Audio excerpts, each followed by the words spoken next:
VSCode hint, tip, and trick of the week, the tongue twister. Yeah. So this is one we mentioned before, back in last year, actually, almost a year ago. A live server for VSCode. It's now at 32 million installs, up from 19 million just over a year ago. Wow, that's crazy. So if you haven't used this, you can launch a local development server with the live reload feature. It's great for static and dynamic pages. Just a quick, so basically as you're coding in and you make a change in your code, it'll reload the browser so you can see it. So especially working on a JS or static site, it's very handy. Yeah, you don't have to worry about using your build tool. Like I know a lot of the tools out there for, I know Quasar has one and everything else. So when you're doing that stuff, it gives you that live reload. And so if you go old school, you don't get that, but this live server fills that gap, which is pretty cool.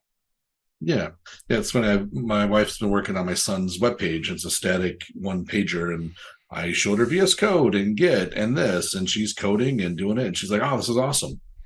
I'm like, yeah, yes, it is.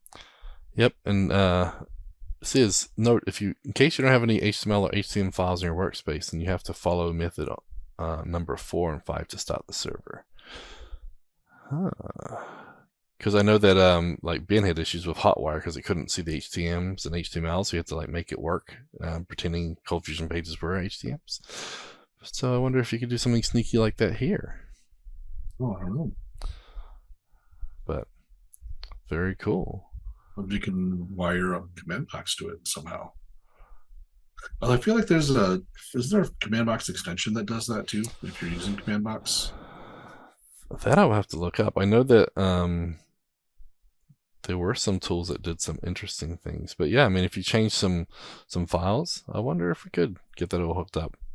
But that's pretty cool. So yeah, that's a great little VS Code tool there. If you guys again, as you're building your layouts, maybe you're trying to build out your layouts in HTML before you convert them over to your your ColdBox layout or just your view files. This is a great little option for that.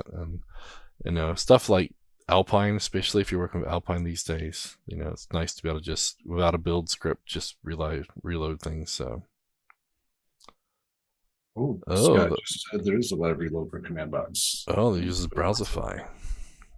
No, I wasn't picking that up.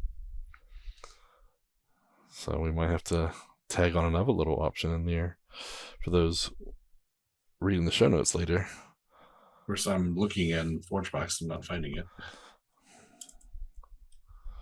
Oh well, we'll look later. Yeah, so yeah, I wonder what that is. We'll have to look it up later and share on the socials. But cool. Thanks, Scott, for answering that one. That was our VS Code hint, tip, and trick of the week. Brought to you by Modernize or Die Podcast, CFML News Edition, proudly sponsored by Order Solutions.